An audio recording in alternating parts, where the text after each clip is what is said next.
kalin rang tin kagal dole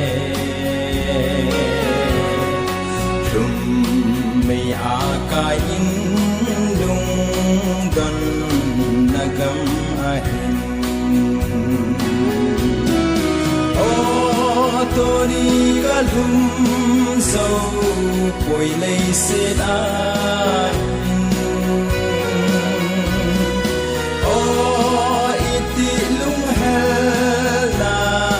cầm ca ta ra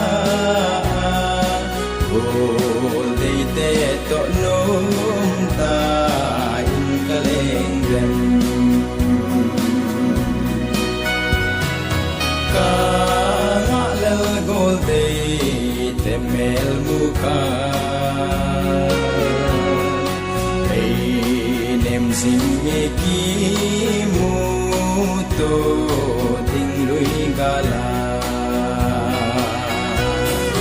van kopi tolai kagal dole la tha ngai le pa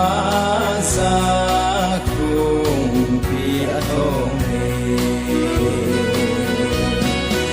o to ni kalum so koi lei se a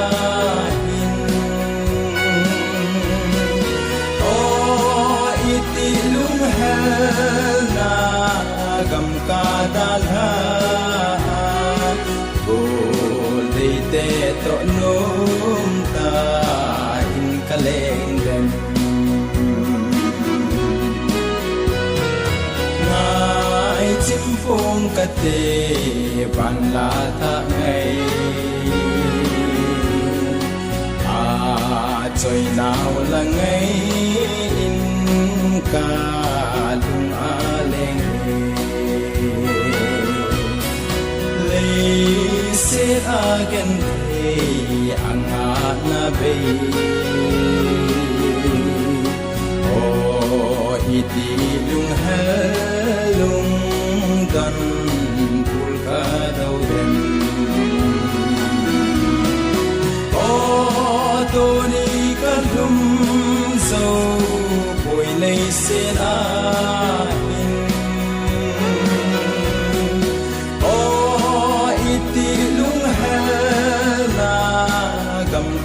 dalha golei te to nom ta in kaleng rem kalel tai pakai siten tina o nei amun in na kam dam o ngai chu lei se kum lun ding kanga lele kum lun apakai krista lim kom ding si o to ni ka dum so koi lei se da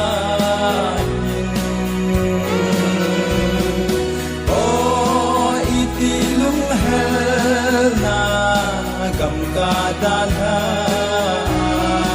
golei te to nom ta in kale